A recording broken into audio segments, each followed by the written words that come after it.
노발대발. 오늘 설교 제목을 노발대발이라고 정했습니다. 무슨 설교 제목을 저렇게 정했을까 또 이렇게 생각하시는 분들도 계실 거고, 또 속으로 그래서 또 노발대발 이렇게 생각하실지도 모르겠는데, 그래도 좀 설교 제목을 이렇게 하면 이렇게 기억에 남으실 것 같아서 제가 좀 설교 제목을 이렇게 잡아봤습니다. 이 노발대발이 무슨 뜻인가? 우리 많이 쓰는 말인데요. 제가 그 사전을 찾아보니까 몹시 노하여 펄펄 뛰며 성을 냄, 이제 이런 뜻이라고 하네요. 몹시 노하여 펄펄 뛰고 성을 냄. 이거를 보면은 누구 이렇게 생각나시는 분 없습니까? 우리 남자 집사님들 중에서 또 젊으셨을 때 좀 이렇게 다혈질 이러신 분들이 많이 있으셨을 것 같아요. 사실 저도 좀 그런 편이었습니다. 성격도 급하고 말도 굉장히 빠르잖아요. 좀 그랬던 것 같습니다. 근데 오늘 말씀에도 보면 이렇게 노발대발 하는 사람이 나오죠. 화가 나서 펄펄 뛰면서 화를 내는 사람이 나옵니다. 이 산발랏이라는 그 사람이죠. 자, 그러면 이 산발랏이라는 사람은 누군가? 또 이 사람은 왜 이렇게 노발대발 이렇게 했는가? 오늘 말씀을 통해서 여러분들과 함께 말씀을 나눠보도록 하겠습니다.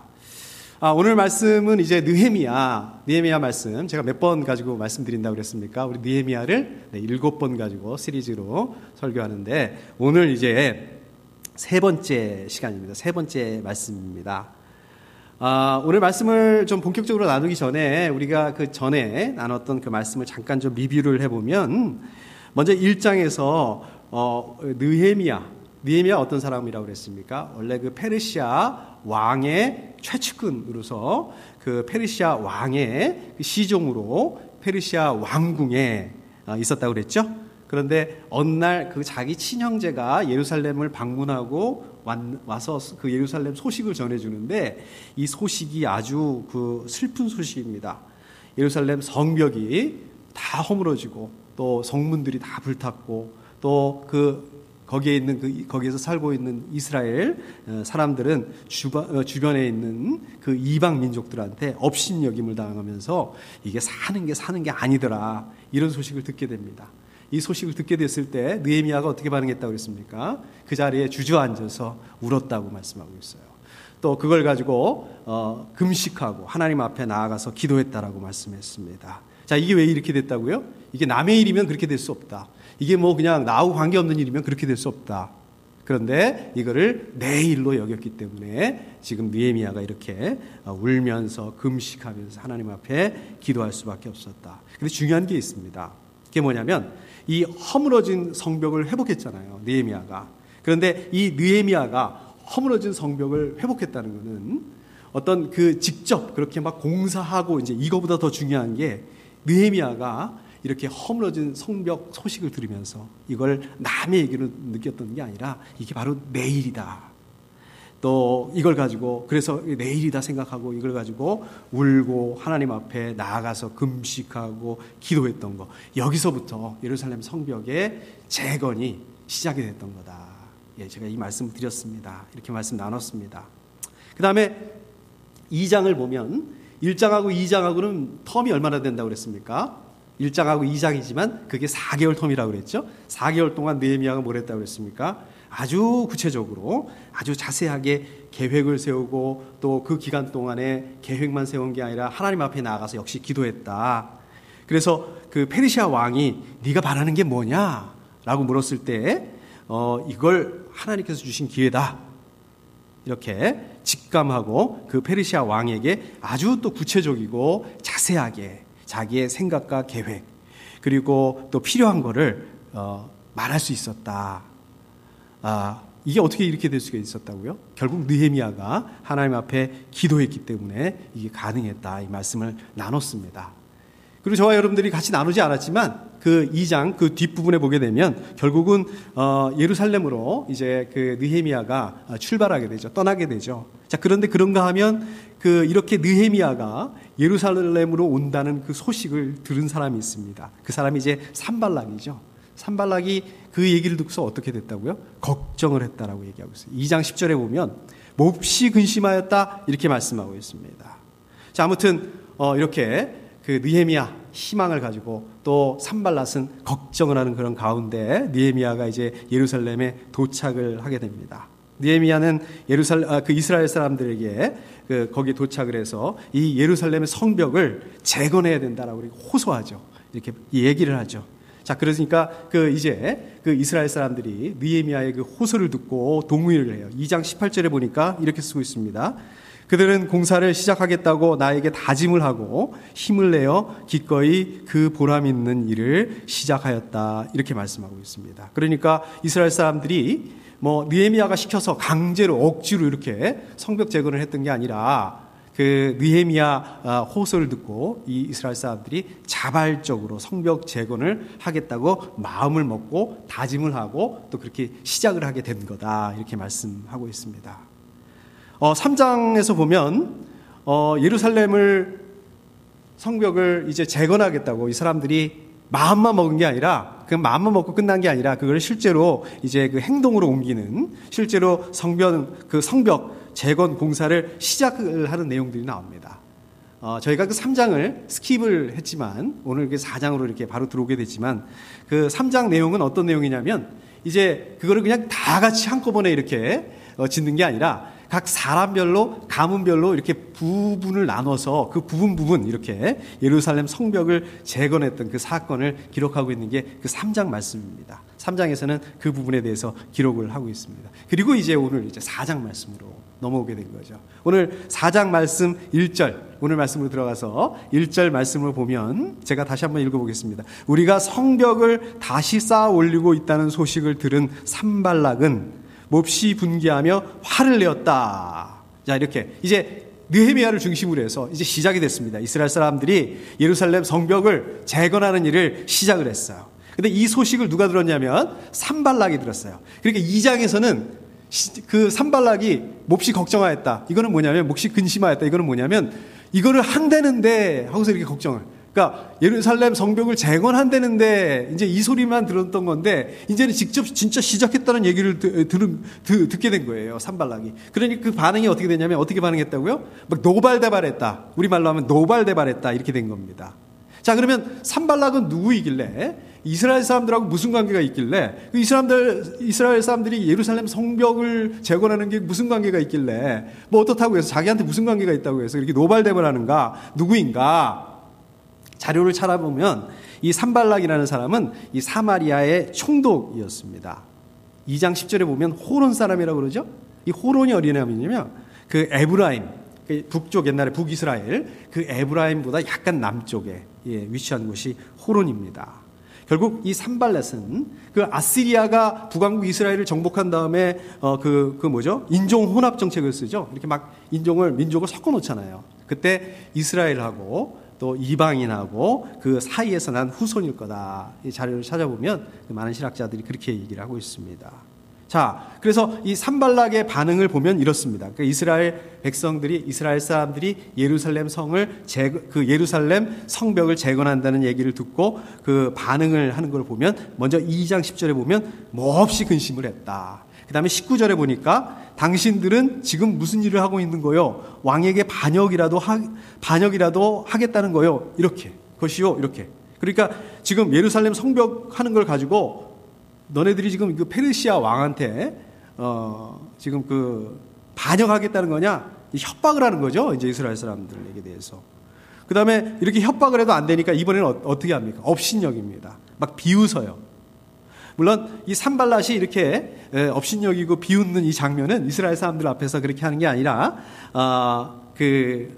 이스라엘 사람들의 사기를 꺾기 위해서 또 그래서 사기를 꺾어서 예루살렘 그 성벽 재건을 막아보겠다. 이제 이런 의도로 이렇게 했던 거죠. 자, 그렇다면 산발락이 왜 이렇게 이스라엘 사람들 그 예루살렘 그 성벽 재건하는 거를 이렇게 싫어할까? 왜 그 얘기를 듣고 이렇게 노발대발을 할까? 왜 그렇습니까? 이 이스라엘 사람들이 예루살렘 성벽을 재건을 하게 되면 결국은 그 자기의 그 통치 지역이 줄어들게 됩니다. 그냥 우리말로 쉽게 말해서 한마디로 말해서 자기 밥그릇이 줄어들게 되는 거예요. 이 배경을 보면 이렇습니다. 이 페르시아는요, 자기네들한테 그 페르시아 그 왕국에 충성을 다한다는 조건으로 그 다음에 세금을 잘 내는 그러한 그 식민지 민족에게는 자유를 많이 줍니다.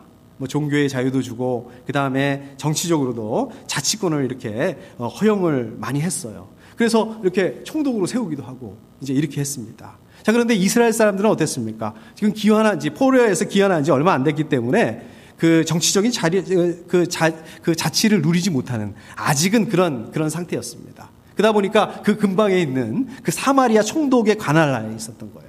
그러니까 그 이스라엘 사람들을 누가 다스리고 있었던 거예요? 지금 사마리아 총독이 다스리고 있었던 겁니다. 자, 그런데 문제는 뭐냐면 그 이스라엘 사람들이 예루살렘 성벽을 재건을 하게 되면 그렇게 되면 어떻게 되냐면 이제는 그 이스라엘이 마치 그 물론 이 독립한다는 게 그 어떤 그 페르시아로부터 독립을 한다는 게 아니라 그 사마리아 총독한테 독립을 해서 어떤 그 뭐라 그럴까요? 국가로서의 그런 기능을 갖추게 되게 되는 거죠. 결국은 그 사마리아 총독의 그 관할권에서 벗어날 수 있게 된다는 거죠. 그러니까 무슨 말입니까? 이게 예루살렘 성벽을 재건한다는 거는 이거는 단순히 그 건축학적으로 물리적으로 그 허물어진 예루살렘 성벽을 세운다 이런 의미만 있는 게 아니라 그 너머에는 바로 이렇게 이스라엘의 정치적인 재건을 의미하는 것입니다.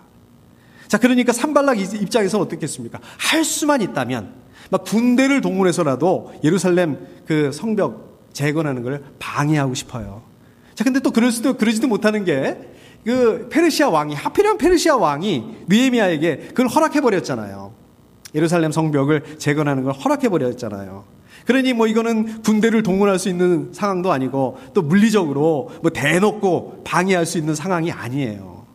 자, 이제 산발라식 막 이러지도 못하고 저러지도 못하고, 그냥 그러니까 화가 나니까 막 노발대발하고, 그 다음에 그 느헤미야하고 이스라엘 사람들에 대해서 아주 적대적인 태도를 보입니다. 협박을 합니다. 조롱을 합니다. 자, 이렇게밖에 할 수밖에 없었어요. 이게 이제 그 산발랏의 이게 최선이었습니다. 자, 2절에 보니까 산발랏이 또 이렇게 빈정거립니다. 빈정거려요. 제가 한번 읽어보겠습니다. 힘도 없는 유다인들이 도대체 무슨 일을 하는 거냐? 이 성벽을 다시 쌓는다고? 여기에서 제사를 지내겠다는 거냐? 하루 만에 일을 끝낸다는 거냐? 불타버린 돌을 흙무더기 속에 다시 꺼내서 쓸 수 있다는 거냐? 자, 이렇게 빈정거립니다. 자, 그러니까 이 무슨 말입니까? 이스라엘 사람들이 예루살렘 성벽을 재건할 수 있는 힘, 능력이 없다고 얘기하는 거예요. 자, 근데 이게 틀린 말일까요? 지금 그 산발랏이 하는 말이 틀린 말일까요? 이거 틀린 말 아닙니다. 지금 이스라엘 사람들의 상황이 형편이 어떠냐면, 포로에서 돌아와서 얼마 되지 않았어요. 정착한 지가 얼마 안 됐어요. 이렇게 제대로 정착이 안 된 상태입니다. 근데 그 상태에서 지금 그 예루살렘 성벽을 재건한다는 거는 이거는 경제적으로, 그 다음에 육체적으로 이거는 어려운 일입니다. 이게 현실이에요. 이게 진짜 맞는 말이에요.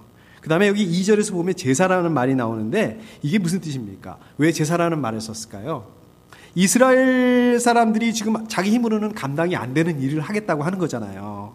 그러니까 무슨 제사라도 들려서 무슨 특별한 힘이라도 얻을 수 있다고 생각하느냐? 결국은 이스라엘 사람들만 경멸하는 게 아니라 조롱하는 게 아니라 그 뒤에 있는 누구를 지금 하나님을 모욕하고 있는 말을 산발랏이 지금 하고 있는 겁니다. 그 다음에 또 계속해서 보면 불타버린 돌을 흙무더기 속에서 다시 꺼내서 쓸 수 있다는 거냐? 이게 무슨 말입니까? 그 돌로다가 이렇게 성벽을 쌓아야 되는데 돌이 없어요. 재료가 충분하지 않아요. 그러니까 그 옛날에 그 부서졌던 불타버린 그 돌을 가지고 재건한다는 거냐? 이거는 무모한 짓이다. 이건 안 되는 일이다. 지금 비웃는 거예요. 이거를 지금 누구한테 얘기를 하는 거냐면 이스라엘 백성들한테 직접적으로 얘기하는 건 아니에요. 자기 동료들 또 사마리아 군인 앞에서 빈정대면서 지금 하는 말입니다, 이게. 그런데 이 상황을 지금 이 일을 이스라엘 사람들은 모를까요? 잘 알죠. 이스라엘 사람들도 잘 알죠. 그리고 또 이스라엘 사람들이 이거를 들으면 어떻게 생각을 할까요? 이런 말을 자꾸 듣게 되면 어떻게 될까요? 처음에는 정말 뭐라 그럴까요? 다짐을 하고 예루살렘 성벽을 재건해야 되겠다 이렇게 다짐을 해요. 그런데 산발락의 이런 얘기들을 자꾸 듣게 되면 어떻게 되겠냐는 말이에요. 이게 너무 무모한 거 아닌가? 그렇죠? 우리 능력으로는 이게 과연 할 수 있을까? 우리 능력 밖의 일이 아닐까? 이거 포기해야 되는 거 아닌가? 이런 생각을 들 수 있게 되죠. 이런 생각으로 이러한 그 목적을 가지고 산발랏이 그 이스라엘 사람들의 사기를 저하시키고 다 포기하게 만들기 위해서 자꾸 이런 식으로 얘기를 했다라는 거예요. 이렇게 얘기를 하는 거예요. 자, 3절에 보니까 그 산발랏 옆에 도비야라는 사람이 있습니다. 이 사람도 한마디 거들죠? 제가 한번 읽어보겠습니다. 다시 싸우면 뭘 합니까? 돌로 성벽을 쌓는다지만 여우 한 마리만 기어 올라가도 무너지고 말 겁니다. 그러니까 이스라엘 사람들이 쌓고 있는 성벽이 얼마나 형편없냐면 그냥 여우가 한 마리 그냥 올라가도 와르르 무너질 정도. 뭐 저는 이걸 보니까 그 옛날에 그 우리나라의 그 삼풍백화점 이 사건 이게 생각이 나더라고요. 자, 원래 성벽이라는 게 어떻습니까? 원래 튼튼하게 짓는 거죠. 적군들이 쳐들어오지 못하게 적군들이 쳐들어왔을 때 이거를 방어하기 위해서 돌로 다 튼튼하게 짓는 거예요.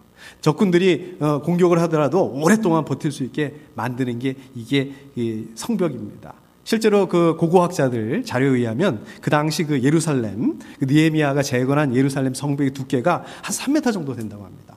그러면 3m 정도면은 뭐 자동차 한 대 지나갈 정도로 아주 넓은 튼튼한 그런 겁니다. 그런데 그 지금 도비야는 어떻게 얘기하고 있습니다. 어떻게 얘기하고 있어요? 산발랏, 그 조롱, 비방의 맞장구를 치면서 역시 이 그 도비야도 이제 그 이스라엘 사람들을 조롱을 하고 있습니다. 자, 그런데 이게 어떻게 놓고 보면 조롱뿐만 아니라 자기들이 바라는 거를 말했는지도 모르겠어요. 그냥 이스라엘 사람들이 성벽을 쌓는다고 하는데 야, 그게 되겠냐? 안 되겠다. 그거 아마 엉터리일 거야. 아마 그 부실해서 엉터리로 해가지고 그냥 제대로 쌓지도 못하고 쌓는다 하더라도 금방 무너질 거야. 아마 이런 바람일지도 모르겠다. 네, 그런 생각이 듭니다. 자, 산발랏 도비야 이 사람들을 보기에도 그 이스라엘 사람들 예루살렘 재건한다고 이렇게 하는데 기술이 없습니다. 뭐 그럴 재료도 없어요. 돌도 많지 않아요. 자금도 없어요. 또 그거를 일할 사람도 많지가 않습니다. 이 어떻습니까? 객관적으로 보면 제3자가 봤을 때 보더라도 이 지금 산발랏 도비야가 하는 말이 어떻습니까? 이거 맞는 말이에요. 사실입니다. 그 당시에 이스라엘 사람들 형편이 그랬습니다. 자, 그러니까 어떻습니까? 다시 말하자면 이게 안 되는 건데 되는 거를 이렇게 하기 위해서라도 이스라엘 사람들은 어떻게 하나님을 의지하고 하나님의 도우심을 구할 수밖에 없는 그런 입장이었다. 오늘 말씀을 통해서 그걸 알 수 있습니다. 여러분들 여기 오늘 말씀에 보면 그 이쪽 산발랏 도비야 그리고 반대쪽 느헤미야 이스라엘 백성들 이게 어떻습니까? 이 구도가 꼭 우리 구도하고 똑같아요. 사탄 그리고 그 반대쪽에 저 여러분들 우리 생명생교회 이런 구도 이런 모습입니다. 사탄은 뭐라 그래요? 저 여러분들 우리 생명생교회에 허물어진 그 성벽 회복되는 거 절대 좋아하지 않습니다. 사탄은 그 우리 생명생교회에 허물어진 성벽 이거 회복되는 거 싫어합니다. 왜냐하면은 이게 무슨 얘기입니까? 우리 생명생교회에 허물어진 성벽 이게 회복이 된다는 건 무슨 뜻입니까? 그렇게 되면 어떻게 되는 겁니까? 결국 자기들 영역이 줄어들게 되는 거잖아요. 그렇기 때문에 저 여러분들이 우리 생명생교회에 허물어진 성벽을 회복하려고 하면 이 사탄이 어떻게 나오냐면 적대적인 반응. 이거는 당연한 거예요. 어떻게 보면 우리가 좀 뭐 이렇게 해보려고 할 때 사탄이 이렇게 사탄에 이렇게 그 방해가 있다는 거는 당연한지도 모르겠습니다. 이게 제대로 가는 거예요. 오히려 방해가 있을 때 이게 제대로 가는 거예요. 자, 그런데 보십시오. 사실 이 사탄도 어떻습니까? 산발랏 도비야처럼 저분들 이 교회, 우리 생명수행교회가 허물어진 성벽을 회복하게 되면 우리가 회복하겠다고 이게 마음 먹게 되면 어떻다고요? 뭐 할 수 있는 게 아니에요. 그냥 근심하고 걱정하고 이렇게 합니다. 그러니까 우리가 걱정하고 근심하는 게 아니라 이 사탄이 우리가 걱정하고 근심해야 될 것 같은데 우리가 아니라 이 사탄이 어떻다고? 사탄도 우리가 우리가 다시 한번 해봐야겠다. 이렇게 마음을 먹게 되면 이 사탄이 근심하고 걱정하게 된다는 것입니다. 자, 그 다음에 보면 어떻다고요? 우리가 이런 마음을 먹고 우리가 회복해야지 이렇게 하게 된다면 이 사탄이 어떻게 되는 거예요? 걱정하고 근심하고 화를 낸다는 얘기예요. 막 노발대발한다는 거예요. 그리고 조롱한다는 거예요. 잘 보십시오. 이 사탄이 노발대발하고 조롱하고 뭐 당장 어떻게 할 것처럼 막 위협하고 협박하고 그래도 어떻습니까? 사탄이 할 수 있는 게 아무것도 없습니다. 사탄은 아무것도 못해요. 저 여러분들에게, 우리 교회에게. 근데 어떻습니까? 우리가 이게 사탄의 위협, 뭐 사탄이라는 게 뭐 눈에 보이는 건 아니죠. 어떤 사람도 아니죠. 그냥 우리 마음 안에 드는 거예요. 사탄이 이런 위협을 듣게 되면, 우리 안에 그 조롱하는 마음을 듣게 되면 우리 안에 어떤 마음이 들어요? 마음이 녹아내립니다. 막 낙심하게 돼요. 막 절망스러워요. 왜 그런지 아세요? 왜 우리가 그 사탄의 속삭임을 들었을 때 왜 이런 일이 일어나는지 아십니까? 사탄의 속삭임이라는 게 어떻습니까? 뭐 틀린 말을 하는 게 아니에요. 없는 거를 있다고 얘기하지 않습니다. 있는 거를 없다고 얘기하지 않습니다. 맞는 말을 해요. 사탄이 들춰내는 말이라는 게 다 맞는 말입니다. 오늘 말씀도 보십시오. 산발락, 도비아가 이스라엘 사람들에 대해서 지적하고 하는 말이 어때요? 다 맞는 말이에요. 틀린 말이 아닙니다. 자, 그럼 뭐가 문제냐? 사탄이 하는 말이 뭐가 문제냐? 이 문제는 이 이스라엘 사람들과 함께 하시는 하나님을 쏙 빼고 얘기한다는 거예요. 하나님의 능력을 빼버리고 얘기한단 말입니다. 그리고 어떻게 얘기해요? 상황만 가지고.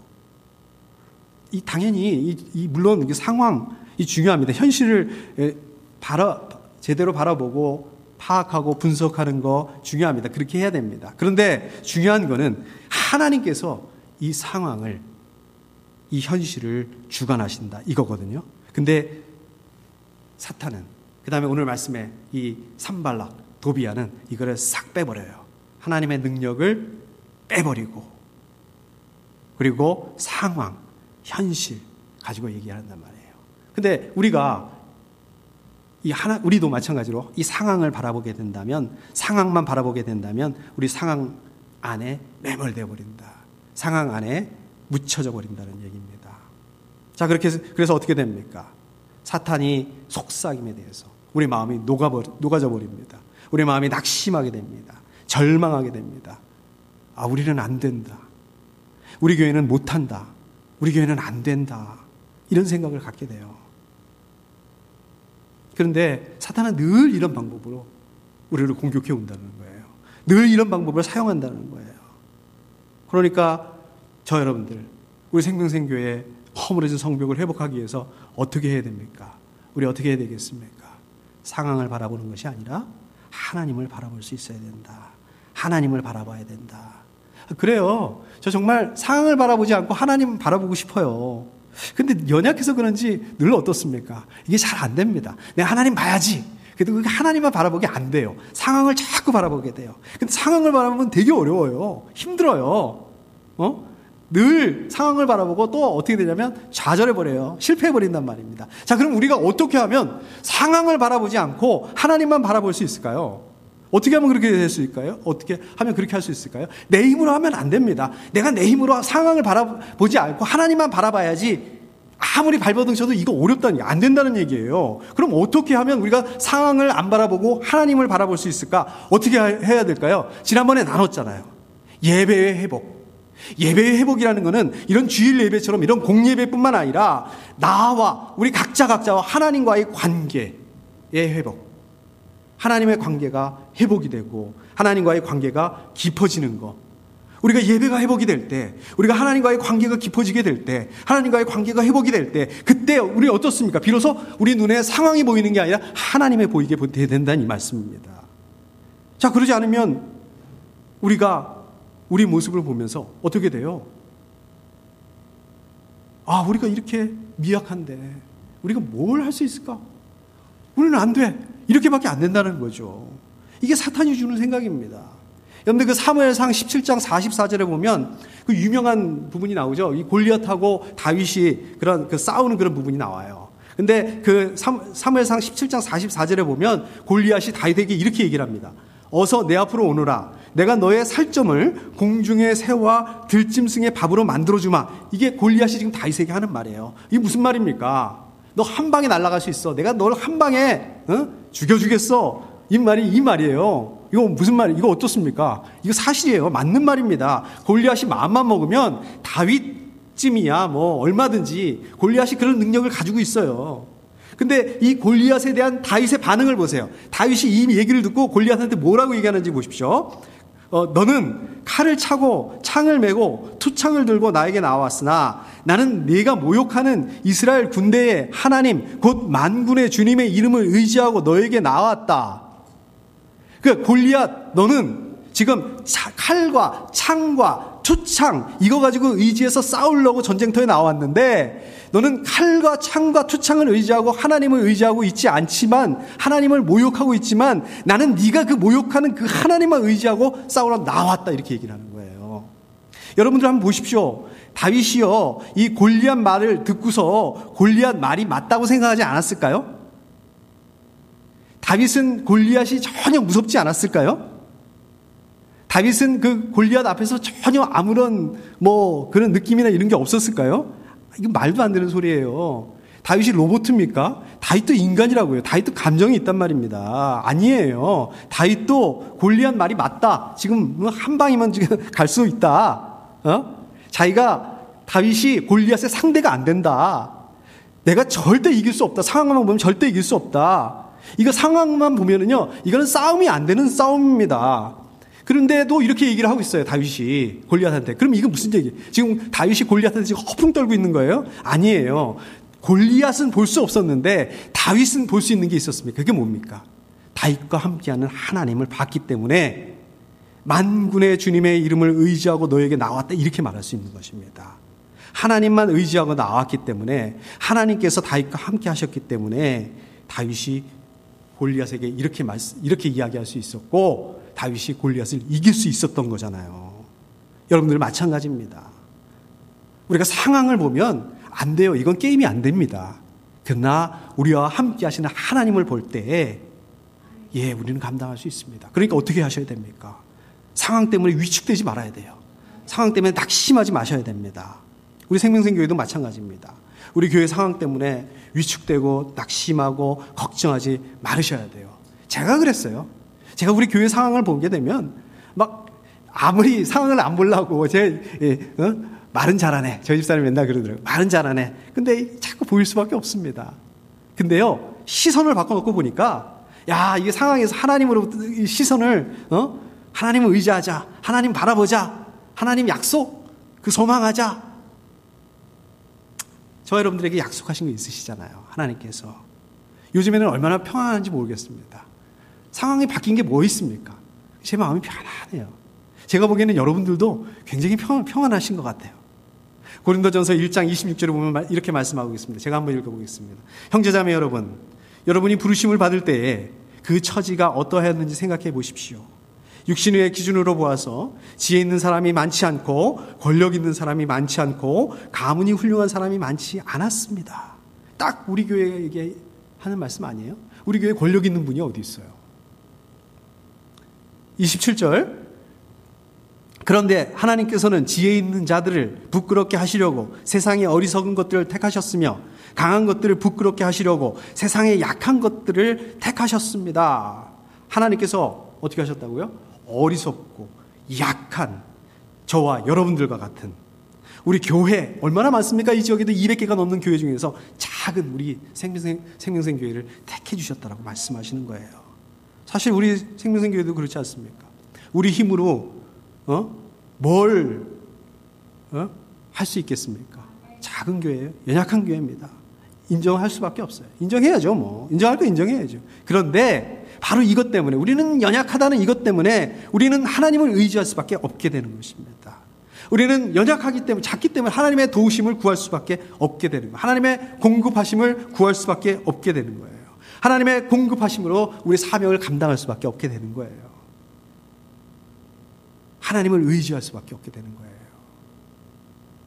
자, 그런가 하면 4절에 보면 이제 그 산발락과 도비야 조롱과 해방에 대한 느헤미야가 어떻게 대응했는지, 어떻게 반응했는지 그 말씀을 하고 있어요. 여기 보면은 느헤미야가 산발락하고 도비야가 그렇게 느헤미야에 대해서 그 위협하고 협박하고 또 조롱하고 막 이러는데도 그 앞에서 약해지지가 않아요. 흔들리지가 않아요. 아니 반대죠. 오히려 느헤미야가 어떻습니까? 이 사람들한테 감정적으로 대할 수 있죠. 너네들이 뭔데 그렇게. 거기다가 어떻습니까? 느헤미야는 페르시아 왕의 측근이에요. 얼마든지 이 도비야하고 그 산발랏 응징할 수 있어요. 자기가 해결할 수 있어요. 자기가 해결할 수 있는 그 힘이 있고 능력이 있습니다. 충분히 그럴 수 있어요. 근데 어떻게 그렇게 했습니까? 그렇게 하지 않았어요. 어떻게 했습니까? 하나님 앞에 나아갑니다. 하나님께 기도해요. 뭐라고 합니까? 우리 하나님 들어주십시오. 우리가 이렇게 업신여김을 받고 있습니다. 하나님에게 기도합니다. 하나님께서 이 상황을 보시고 직접 간섭해 주시도록, 조종해 주시도록 이렇게 기도합니다. 이게 느헤미야의 신앙입니다. 이게 느헤미야의 믿음이에요. 자, 대단하지 않습니까, 여러분? 우리도 그러잖아요. 우리 문제 있으면 우리가 해결하려고 하지. 물론 우리 기도하지만 우리가 나서는 경우가 많습니다. 자, 그런데 실제로 능력도 있고 힘도 있는 사람이 뭐 능력도 없고 힘도 없다면 기도할 수밖에 없다고 하지만, 자, 보십시오. 능력도 있고 힘도 있는데 어떻게 이렇게 할 수 있을까? 어디서 이러한 그 믿음이 나왔을까? 어디서 이런 신앙이 나왔을까? 어디서 나왔을까요? 어디일까요? 느헤미야 어디일까요? 기도의 힘입니다. 느헤미야 항상 하나님께 기도했기 때문에, 기도하는 사람이었기 때문에 이게 가능하다는 얘기예요. 예배의 회복, 하나님과의 관계의 회복, 하나님과의 깊은 관계를 가지고 있었기 때문에 이게 느헤미야의 힘입니다. 이게 느헤미야의 능력이에요. 여러분들, 느헤미야 하면 뭘 생각을 합니까? 저부터도 그래요. 느헤미야 하면은 예루살렘 성벽을 재건했던 사람, 이거 생각합니다. 근데 예루살렘 성벽을 재건했다는 건 뭡니까? 이거는 결과예요. 열매예요.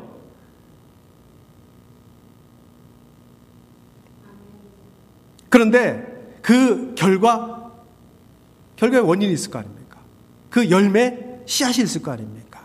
그 원인이 뭐고, 그 씨앗이 뭐냐는 말이에요. 그 결과가 어떻게 해서 나왔냐? 예레미야의 기도를 통해서, 하나님과 깊은 관계를 통해서 나왔다는 것입니다. 여러분들 이걸 기억하셔야 돼요. 우리가 뭐를 하고 또 뭐를 멋지게 해야 되는 거 중요합니다. 우리 생명생교회에 허물어진 성벽 회복하는 거 중요합니다. 우리 생명생교회 이 성벽이 허물어졌는데 이게 왜 이렇게 됐는지, 뭐가 문제인지 원인을 찾고 분석하고, 이거 정말 중요합니다. 근데 그것보다 더 중요한 게 있습니다. 어떤 열매, 어떤 결과를 내기 위한 그 씨앗, 그 근본적인 원인, 영적인 원인, 이게 바로 기도, 하나님과의 관계를 회복하는 게 이게 더 중요하다는 말씀입니다. 여러분들 잘 들어보세요. 이거는 결국 뭐예요? 느헤미야, 그 다음에 이스라엘 사람들 이쪽 편하고, 그 다음에 산발락, 도비야, 이건 줄 알았어요. 이 문제가 아니라는 거예요. 겉으로 보면 이 문제지만 사실 따지고 보면 느헤미야와 하나님과의 문제였던 거예요. 느헤미야 이스라엘 사람들과 하나님과의 문제였던 거예요. 저여러분들도 똑같습니다. 저희가 겉으로 보게 되면 저여러분들과 다른 사람들의 문제가 같죠? 우리 생명생교회에 허물어진 그 성벽의 문제인 것 같죠? 근데 근본적으로 보면 뭡니까? 우리가 얼마나 기도하느냐, 우리가 하나님과 얼마나 깊은 관계를 가지고 있느냐, 얼마나 신뢰의 관계를 가지고 있느냐, 이게 문제라는 겁니다. 자, 마지막 6절 말씀을 보게 되면, 그 와중에 이스라엘 사람들은 그 대적들이 그렇게 방해하고 회방을 하고, 근데도 계속해서 성벽을 쌓았던 것 같아요. 계속해서 성벽을 쌓습니다. 아까 그 3장에서 보셨던 것처럼 어떻게 했다고 그래서 한꺼번에 이렇게 쌓은 게 아니라, 한 방에 그냥 다 같이 이렇게 한 게 아니라 부분 나눠서, 그 다음에 그 사람별로, 가문별로 이렇게 나눠서, 어떤 사람은 이쪽에서 저쪽으로, 또 다른 사람은 저쪽에서 이쪽으로, 그 다음에 이렇게 만날 거 아니겠습니까? 이런 식으로 성벽을 쌓았단 말이에요. 자, 6절에 보니까 성벽 두루기를 마칠 수 있었으나 높이는 한 반밖에 쌓지 못하였다. 그러니까 막 연결해 가면서 쌓아가던 성벽이 드디어 한 바퀴를 돌았어요. 완전히 다 연결이 됐어요. 근데 이제 높이는 아직 반밖에 안 됐다. 자, 이렇게 되는 겁니다. 자, 그렇다면 어떻게 이 와중에 이 이스라엘 백성들이, 이스라엘 사람들이 이렇게 흔들리지 않고 성벽 재건을 계속해서 할 수 있었을까? 어떻게 해서 이렇게, 뭐 한 절반 정도밖에 안 되지만 하여튼 어떻게 이렇게 이만큼이라도 완성할 수 있었을까? 6절에 보면 그 비법이 나옵니다. 뭐라고 말씀하고 있냐면, 백성이 마음을 모아서 열심히 일하였으므로, 이렇게 말씀하고 있어요. 그러니까 이스라엘 사람들이 마음을 모았기 때문에 이게 가능했다는 거예요. 자, 그렇다면 이스라엘 사람들이 어떻게 해서 이렇게 마음을 모을 수 있었을까요?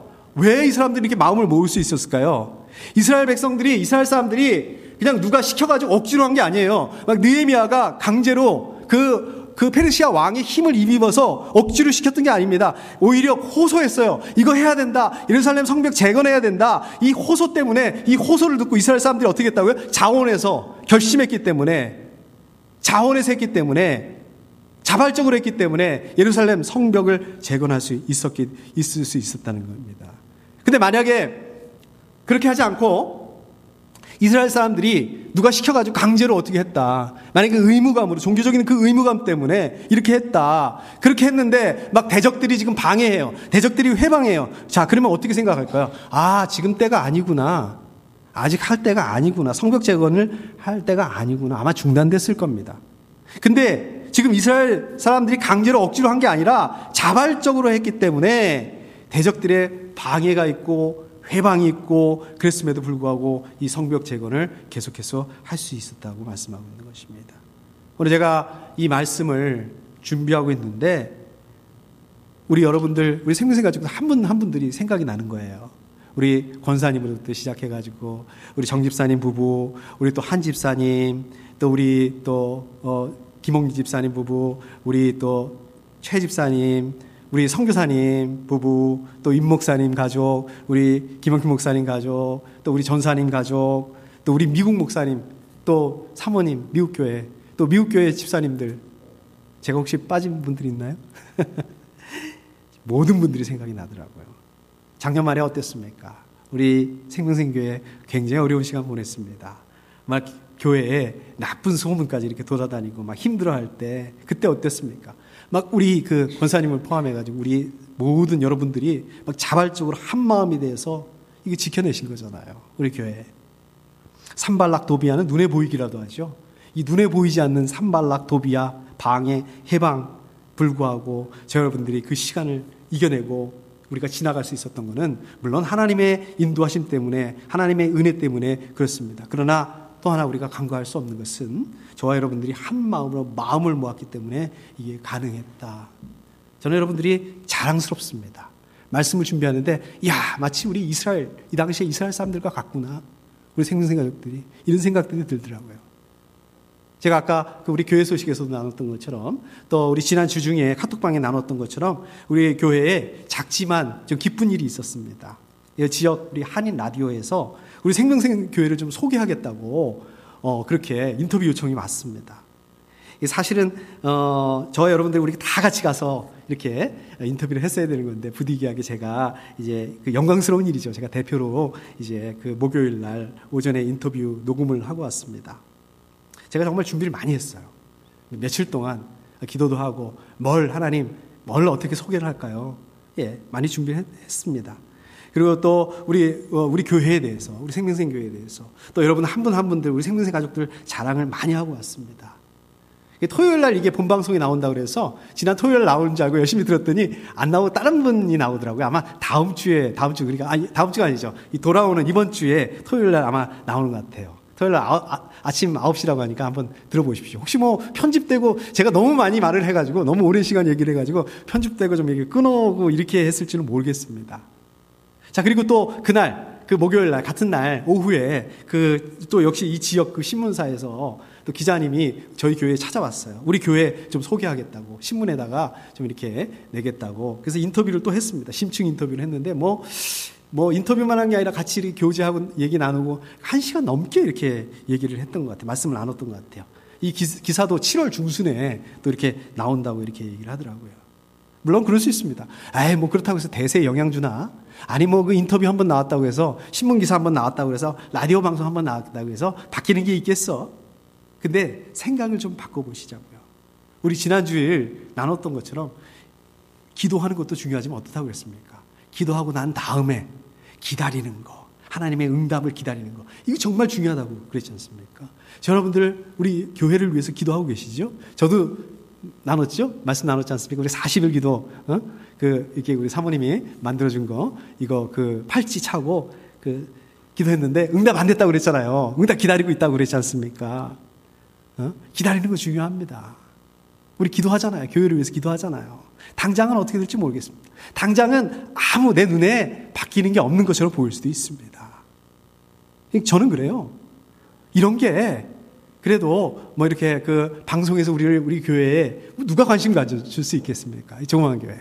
근데 방송에서 신문사들에게 관심을 가져주는 거, 이것이 참 우리의 하나님에 대한, 우리 교회에 대한 약속에 대한, 소망에 대한 이런 작은 사인이 아닌가, 이런 생각이 들어서 기쁜 소식이라고 제가 말씀드리는 거예요.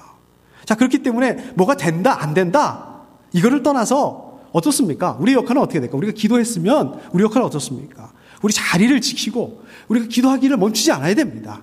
계속해서 응답 안 되네 실망해서 이런 게 아니라 우리 계속해서 기다릴 수 있어야 되고 우리가 계속해서 기다릴 수 있어야 된다는 얘기입니다. 하나님의 응답을.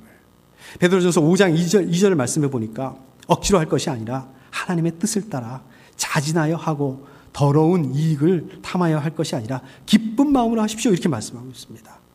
그렇기 때문에 저 여러분들이 자발적으로 우리가 마음을 모으고 또 성령님 안에서 한 마음을 가지게 된다면 우리 생명생교회 안에 허물어진 성벽 있습니다. 인정합니다. 그러나 회복할 수 있게 된다는 얘기예요. 여러분들 기억하실지 모르겠지만 제가 이 허물어진 성벽을 회복하기 위해서 4가지 정도 말씀드렸습니다. 첫 번째, 두 번째, 세 번째, 네 번째. 그러니까 오늘 말고 지난 우리 느헤미야 말씀을 통해서 자, 첫 번째, 첫 단계로 우리가 어떻게 해야 된다. 기억나십니까? 우리 허물어진 우리 교회의 성벽을 회복하기 위해서 제일 먼저 뭐부터 해야 된다. 기억나십니까? 기억 못하실 줄 알았습니다. 느헤미야가 예루살렘 소식을 듣고 제일 먼저 어떻게 반응했다고 그랬어요? 주저앉아서 울었다. 왜 울었다고요? 이게 남의 일이 아니라 내 일로 생각했기 때문에. 그러니까 마찬가지로 우리 생명생교회 허물어진 성벽 회복하기 위해서 제일 먼저 해야 하는 것은 어떤 얘기? 우리 교회의 허물어진 성벽을 보고 울 수 있어야 된다. 우리 교회의 허물어진 성벽, 이게 남의 일이 아니라 그냥 뭐 다른 교회 가지? 이게 아니라 이게 내 일이다. 이게 첫 번째다. 말씀 나눴어요. 자, 그 다음에 두 번째가 뭡니까? 예배의 회복. 더 정확하게 말하자면 뭡니까? 하나님과의 관계의 회복. 하나님과 더 깊은 관계로 나아가는 거. 이게 무슨 우리 교회의 문제를 찾고 원인을 분석하고 이것도 굉장히 중요하지만 그거보다 더 먼저 일이다. 근본적으로 우리가 회복하기 위해서는 하나님과의 그 관계가 더 깊어지는 거다. 자, 세 번째 뭐라고 그랬습니까? 우리 지난 시간에 나눴던 거, 느헤미야가 4개월 동안 아주 구체적으로 자세한 계획을 세우고 하나님께 기도하고 왕이 네가 바라는 게 뭔데? 라고 물었을 때 페르시아 왕에게 구체적으로 아주 자세하게 자기 생각, 계획, 그 다음에 필요한 거 이런 것들을 요청한 것처럼 우리 생명생교회에 허물어진 그 성벽을 회복하기 위해서 우리 어떻게 기도해야 된다고요? 아주 구체적으로, 아주 자세하게 그러한 기도 제목을 가지고 기도해야 된다. 그렇게 구체적으로 자세하게 계획을 세워야 된다.